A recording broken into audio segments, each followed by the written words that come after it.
Everyone. For those of you who are just joining in, my name is Sophie Mitra. I'm Professor of Economics and Founding Director of the Research Consortium on Disability at Fordham. I would like to note that there are ASL interpreters, and to access the live human captioning, click on the CC icon at the bottom of the screen. So given the online format, our time in this plenary is limited to 40 minutes in total, including Q&A.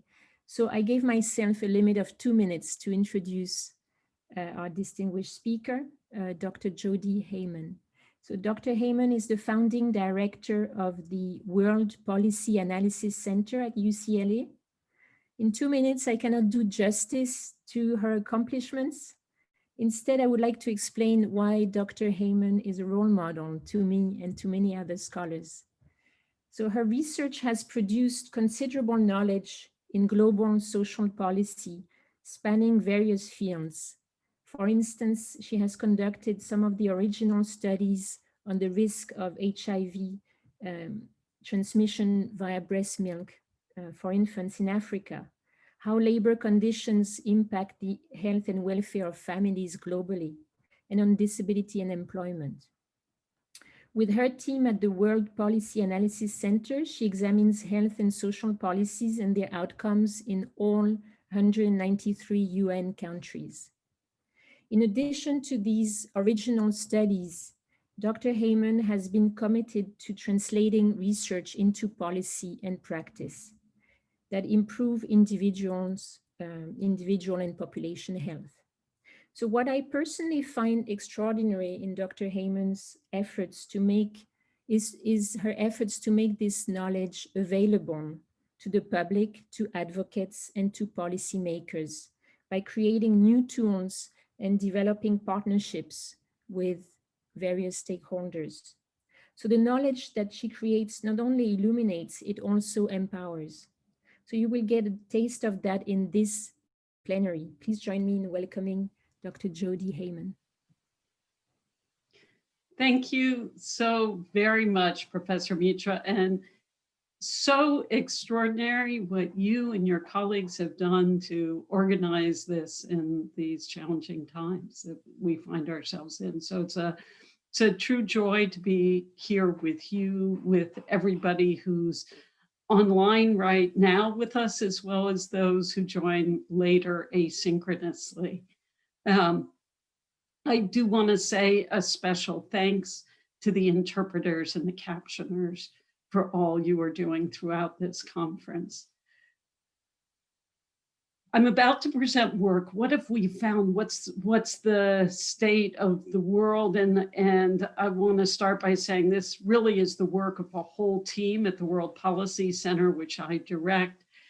So many people have contributed to this, and there's been a fantastic global advisory board, which included Professor Mitra, Professor Stein, and others who've been at this conference, and none of this work would have been possible without them. So for many of us, we have seen an incredible change in policy and law over our lifetimes. I'm going to show you what the state of the world is in just a minute.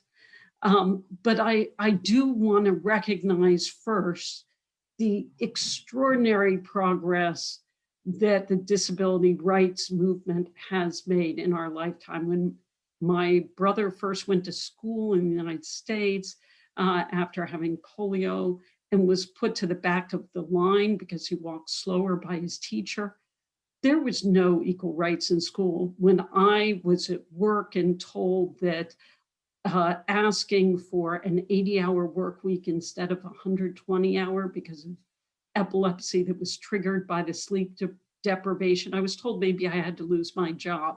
Reasonable accommodation wasn't a guarantee. It was barely a concept in the workplace. And I know for so many participating in this, people have faced greater obstacles.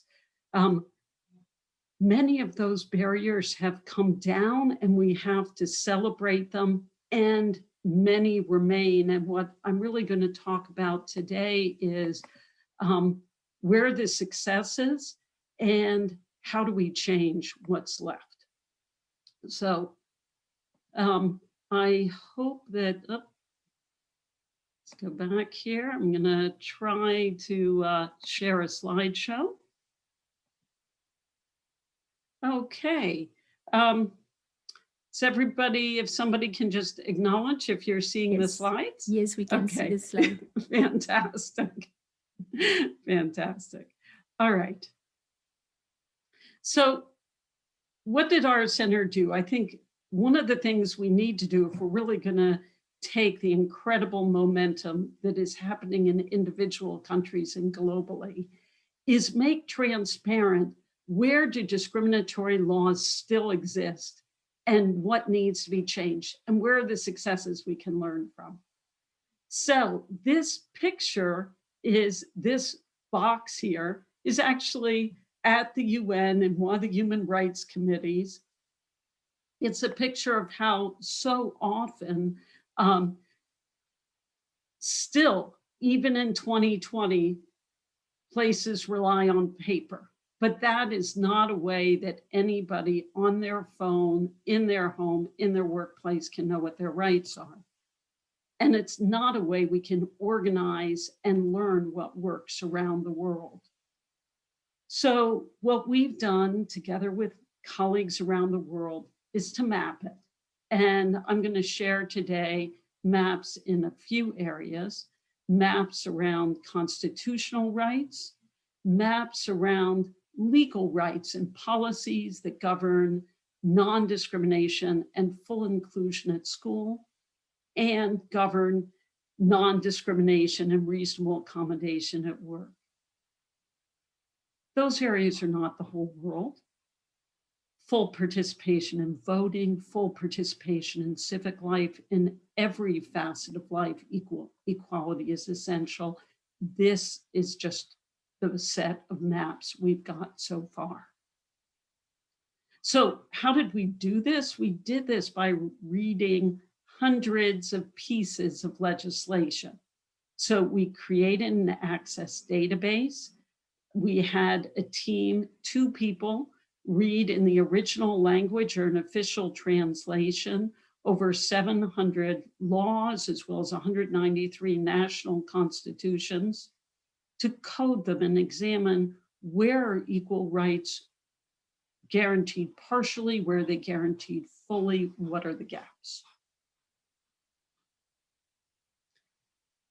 So I want to start with constitutions. And the reason I want to start with constitutions is because they play such a big role in determining all the other laws.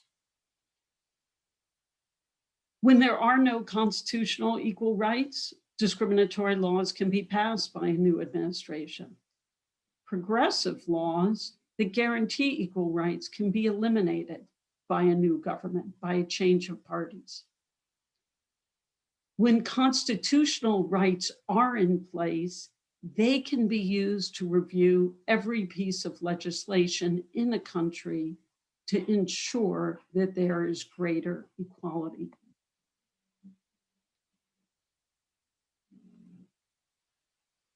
So this map, which I'm sharing right now, just asks that basic question of, do the constitutions guarantee equal rights? So the countries that are orange in this map, which is the majority of countries, have a general guarantee of equality, but don't have a specific guarantee of equality for persons with disabilities.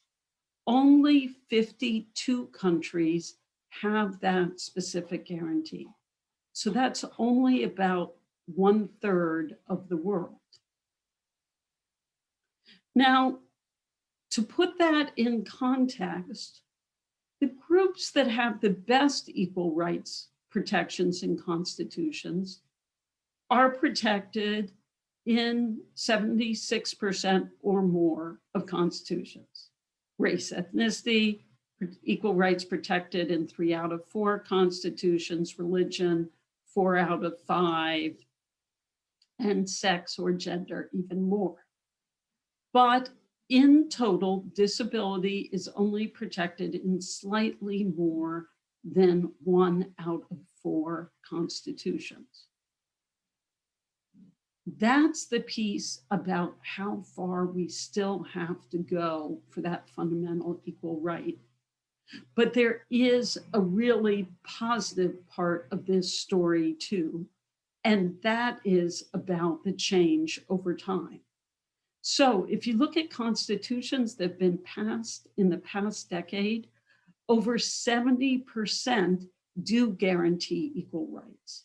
The momentum has completely changed since the passage of the CRPD. Another area that's, while overall equal rights in Constitution is important, it's crucial to embed equal access to education, equal non-discrimination, and full inclusion in education. It's crucial to do the same at work. I think the United States case illustrates this. The United States had very strong equal rights legislation, legal guarantees, not constitutional guarantees, but laws on the books. The IDEA for education, the Americans with Disabilities Act for work. But a new administration came in, the current administration came in, and they threatened the implementation of both. So constitutional guarantees can be importantly more powerful in that way.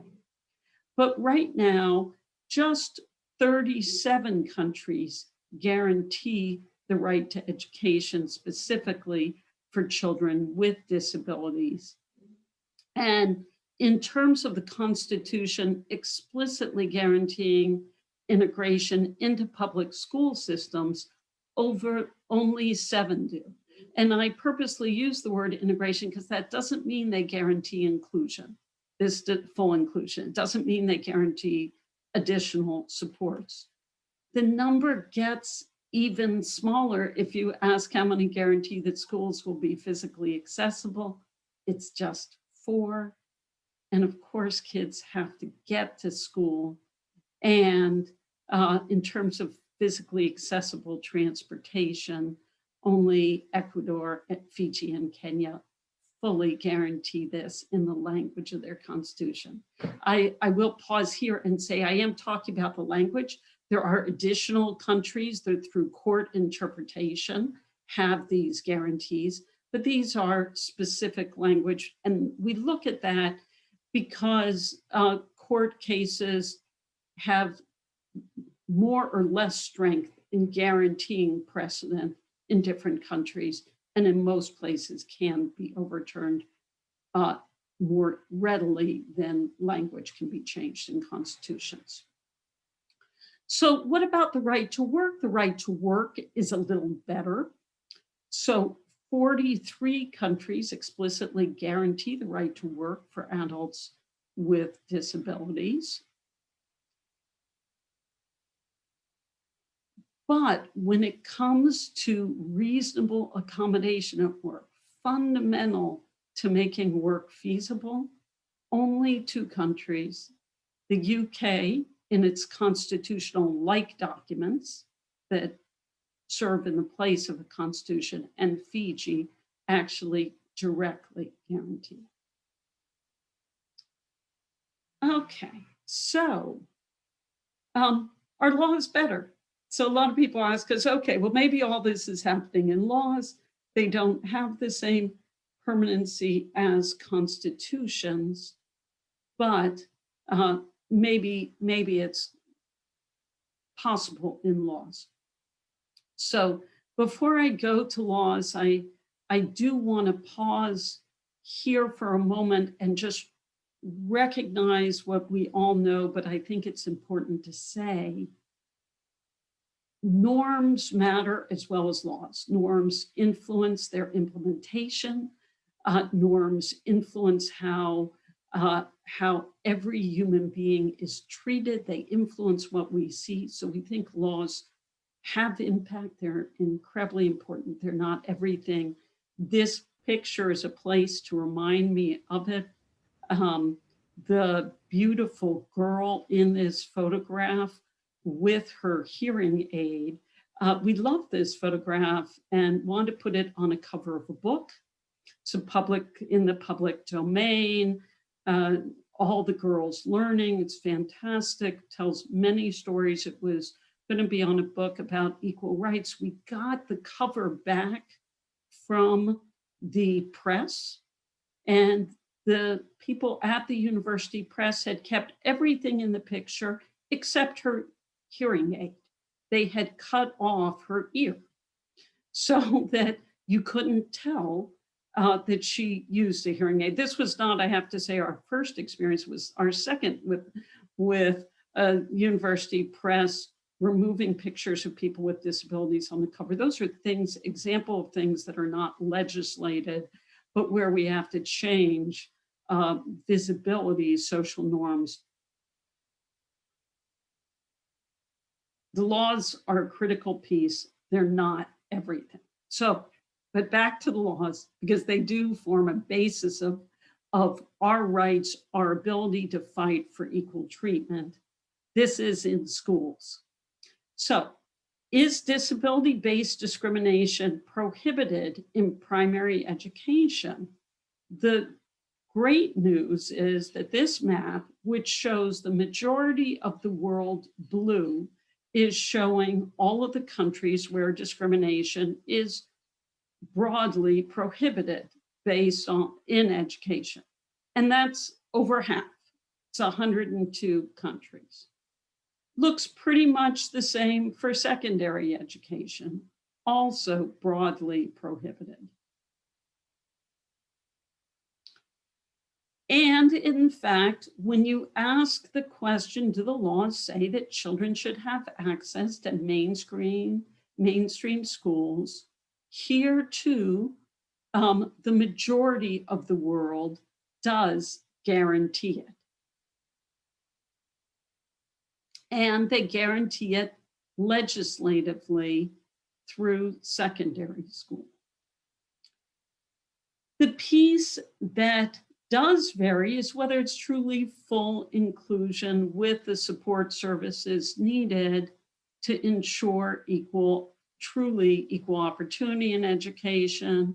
In this map, the majority of the country is dark blue, which guarantees mainstream schools with supports.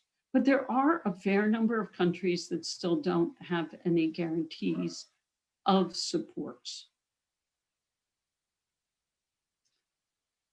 How far have we come in the workplace?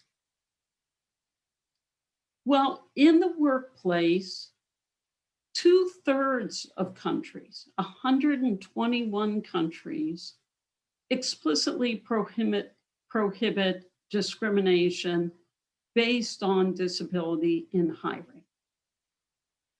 Now, importantly, that's just the beginning of the story. Only half of countries, only 91, it's actually slightly less than half, prohibit discrimination in promotions, and less than half prohibit discrimination in pay. So you can get hired, but you may be legally paid less because of a disability, legally promoted less. And when it comes to, that's what these maps are, and you can see that much less of the world is in this map blue, and that's representing many more parts of the world, across Africa, Latin America, Asia, the Middle East, and some places in Europe where there is no explicit prohibition of discrimination in promotion.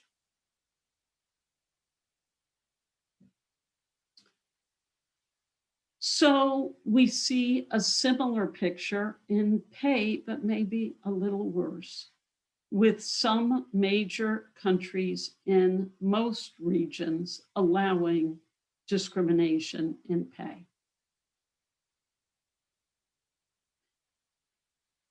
When it comes to reasonable accommodation across far too many countries in Africa, the Middle East, Latin America, Southeast Asia, and the Pacific, reasonable accommodation is not guaranteed.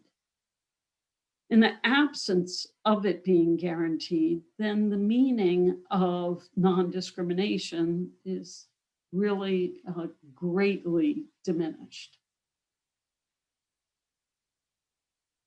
Okay, so we find ourselves in this world where on the one hand, we've had tremendous successes. The number of countries 50 years ago that were putting equal rights in Constitution was less than 1 in 5. Now it's 7 out of 10 are putting them in new constitutions. The number of laws protecting and advancing equality in schools and at work has greatly increased. But the gaps are huge and are affecting hundreds of millions of people. So what can we do about it? And I will say in general, I feel like it's other movements for equal rights that should learn from the disability rights movement, because the disability rights movement has had such tremendous success making change happen. And I am always just truly both humbled and honored to be able to speak in forums that I know include so many people who have led this tough, hard, smart, and very successful fight. I'm just going to share a couple small examples from other areas that I hope can further accelerate. And these are, I'm going to share 2 examples. One that's about work we did, so it will tell you something about what we hope to contribute at World, and one that's maybe about what we could do, all of us together. So the one that's a piece about what we do, so we do map what countries have, but we also map their impact. And I want to pause here because I'm often in forums where people recommend, let's link this change in advancing equal rights to improved economic outcomes and improved health outcomes. And I have 2 reactions to that, honestly. One is, yes, great, because it probably does improve economic outcomes and health outcomes and educational outcomes and national outcomes. Let's show it. And the other is, even if it didn't, equal rights is the right thing to do. This is from a study where we looked at the impact of guaranteeing paid maternity leave, and there's a parallel here. Ensuring paid maternity and paternity leave is the right thing to do, even if it doesn't lead to measurable change in mortality. It is the right thing to do because it gives parents at this critical time to form a new family. But in fact, we also carried out a series of studies that show it lowers infant mortality, it raises breastfeeding rates, it lowers severe diarrheal disease, it has many health as well as economic advantages. This research was picked up around the world, and one example was it was picked up by senators in the Philippines who worked. This was research carried out together with our good colleagues at McGill University, who were the lead on, we've done a series of studies, they were the lead on the study showing lower infant mortality. It was picked up and used to pass legislation that nearly doubled the length of paid maternity leave. That impact, combined with the awareness that the Philippines was far further behind other countries. We hope to do something similar around disability as our contribution to show that these laws matter. Here's from one of our recent studies. I mentioned that we've shown that while many countries guarantee some form of inclusion in mainstream schools, sometimes integration with full supports and full inclusion and some partial, too many don't. So we did a study to look at what happens to attendance. And what we found was that when Uganda passed its law guaranteeing inclusion, that there was a 56% increase in the likelihood that children with visual, hearing, and physical disabilities attended school. Compared to comparator countries. And we picked those areas. We care about all disabilities, but there wasn't equal information across countries on all disabilities. So we hope, and all of our data is public use, we welcome working with any partners. We hope that the more and more we can show not only which countries are behind on maps, but how passing laws leads to improved outcomes, it will advance the movement to guarantee these equal rights, together with the fundamental value and belief that everyone deserves equal rights. And that's the piece I want to talk about, is that fundamental belief that I think I want to end there, a mission for all of us. So the global community has agreed in some areas to move even beyond the conventions. So just like the CRPD guarantees equal rights for persons with disabilities, CEDAW has done this for decades for women. Yet laws were still on the books around that were discriminatory. As part of the UN Sustainable Development Goals, as part of SDG 5, all the countries came together again decades after passing CEDAW and said, no, we actually have to eliminate every single discriminatory law. This slide just shares an image from an announcement by the African Union, one of many regions making announcements about how they were going to eliminate laws, and we were honored that they used some of our data on inequality in child marriage laws as part of this effort. But the important part is that they committed, that the world committed to eliminating all these laws. So Europe, Latin America, Africa, Asia, everybody could make commitments and there would be accountability. So my question for all of us is, how do we get to that commitment? In addition to the CRPD, where we actually measure, as the Sustainable Development Goals do every year, whether we've gotten closer to that, closer to eliminating every discriminatory law, to guaranteeing equal rights in every country. And I'll end with that note. Maybe we could have, I know there are only 17 Sustainable Development Goals, but maybe we could add an 18th that really demanded that every country measure, monitor, and report whether the legal frameworks are in place to promote, enforce, and monitor equality, non-discrimination, reasonable accommodation, and full inclusion. We welcome partnering together. I always like to end with email addresses just to say we really mean it. Willie Wayseth, who's also been at our conference, has led the data efforts in this area. And Nick Perry leads our partnerships. And I look forward to learning about your work and to ways we can move things forward together. Thank you very much for including me in this.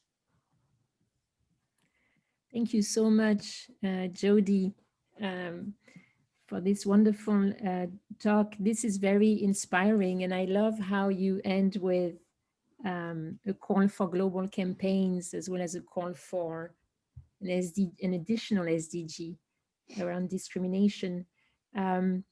So while we wait for questions to come in the Q&A box, maybe I'll start with one. So I would love to hear more about your efforts to map impacts, if that's okay. And also I would like to hear about your thoughts on mapping attitudes that I think are probably key in terms of how laws translate into changes.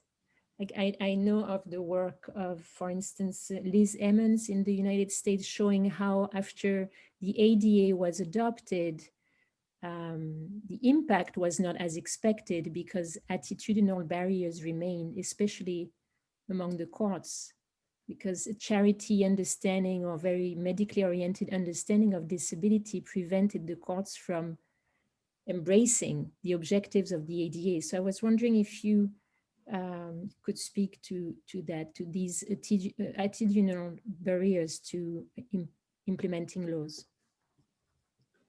Two great questions. So let me try to speak to both. First, how we look at impact. The way we look at impact is we look at how policy has changed over time in countries. We compare it to countries where there has not been policy change. And we look to see whether the trajectories of those countries differ. So these are difference in difference models for those who like the names of models. Some of them are difference in difference in difference models. But the fundamental notion is you say, okay, these two countries were on a parallel trend before the law change. They were both getting slightly more kids in education, but one changed their law and made it inclusive. Did we say a big increase in how fast children were entering? And that's in fact what we saw in that study I presented. So what gives us the ability to do that is having comparative data across many countries in terms of the policies and laws. And the constraint, and this is an important constraint when it comes to disability, is we don't have enough data on outcomes. We don't have good enough comparative data across countries on outcomes. Certainly don't in the workplace, but even in schools in terms of the measurement of which students are in school with disabilities. Something similar happens with norms. So I think the norms are very important. And we do have a series of studies in other areas that look at, do norms have to change first or do laws change first? And when laws change, do norms get better or worse? So for example, we've shown that when you change girls' access to education, it changes attitudes towards women's labor. When you change paid parental leave, father's leave and mother's leave, it changes attitudes towards gender equality in the workforce in a positive direction. We've also seen law changes that lead to backlash, but just temporarily. Marriage equality across sexual orientation and gender identity, we've seen by following norms leads to a backlash, primarily, by the way, among men, not so much among women, but just temporarily. And that's the important part. Within several years, that backlash evaporates and there's more support. We should be, as you so rightly raised, Sophie, we need to know the answer to these questions around disability. What's prevented us so far from doing similar studies is we can get the comparative data on bias and attitudes across countries in other areas, but we have not had access to it around disability, and it's very important to have.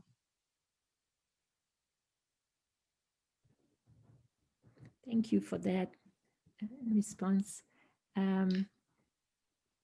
Chin, I you have a question? Would you like to ask? If you allow me, yes. Sure. Thank you so much, Dr. Heyman. This was so inspiring.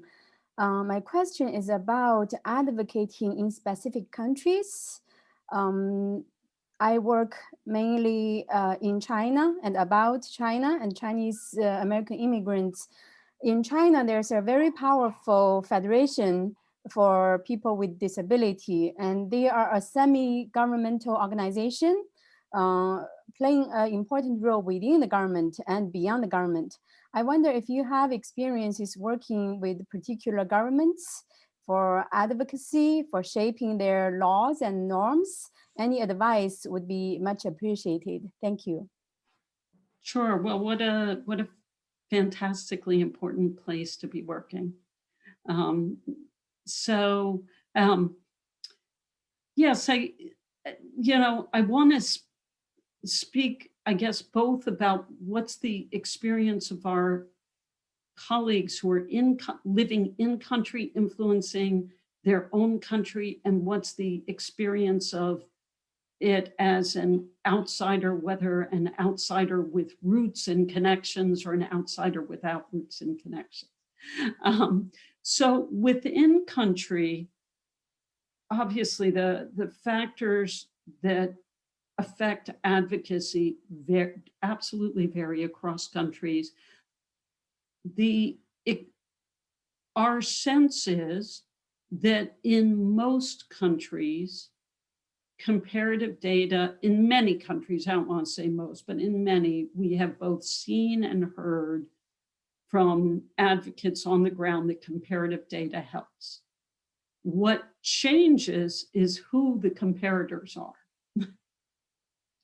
So some countries only care about one or two other comparators. Some countries care about the whole world.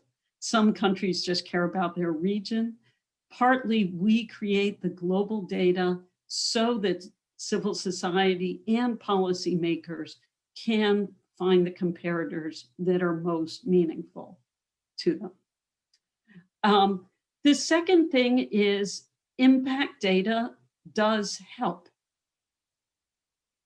And feasibility data does help.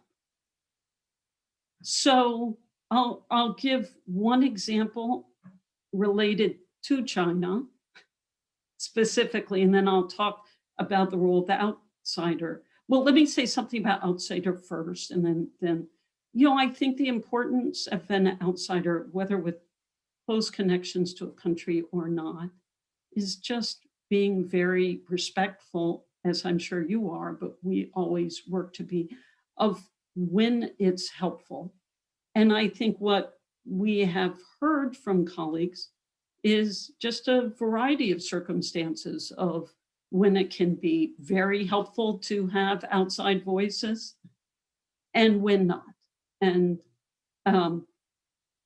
so we were in another area, we were honored when we had a delegation visit around labor law from one of the provinces in China. They were interested in advancing labor laws. This wasn't disability related. They had a lot of workers. It was a government delegation. They had a lot of workers who wanted to see improvements in labor laws, as many countries do. And they wanted to know, was it economically feasible? So they had very specific questions, smart, tough questions. Those laws passed. What are the like economies where those passed, and what was the impact? And I think there, again, that's just an illustration of where comparator data can be helpful. I would welcome further conversations on this. Thank you very much. We're almost out of time, but I think we have we can take one more question from Michael Stein.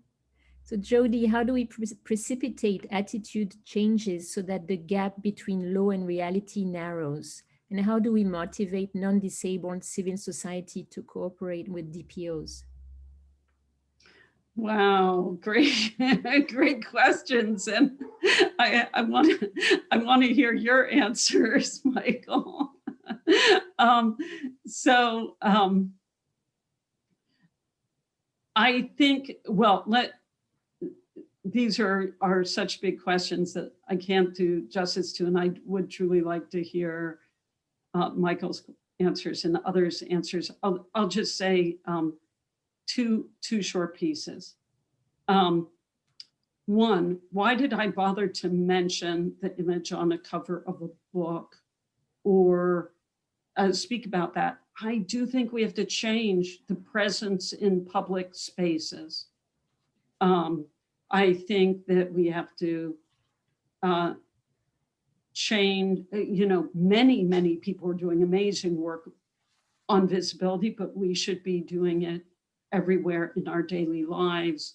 When those of us who might have invisible disabilities acknowledge them, we should do it in every space we can find. That's how most movements have changed attitudes. I think we will have to confront biased attitudes. In terms of getting non-disabled people on board, I think it is so crucial. I mean, we need to get to the state where every non-disabled person is embarrassed to live or work or go to school in a setting where there are not equal rights. So we have gotten to that state in many countries. We all know there's tremendous backlash now. I was going to say we've gotten closer to that state in some ways around race, around gender, though we have so much further to go and there's huge backlash now. But there is a dialogue about the responsibility of people outside of groups to move that equal rights. There's an expectation that it's not enough to just not be racist. You should be anti-racist. It's not enough just not to be sexist. You need to support equality across generations. It's crucial that we hit that point, that we get there around disability so that everybody feels a responsibility and is appalled if they are working at or part of an institution that is not fully equal. Thank you very much, Jody. So we're out of time. There are more questions which I will pass on to you. But let me thank you so much for taking the time to deliver this plenary and engaging in this conversation with us. It is a real honor and pleasure to have you. Thank you so much, and thank you, everyone. It's such an honor to be here with you. Thank you. So this takes us to the conclusion of the symposium.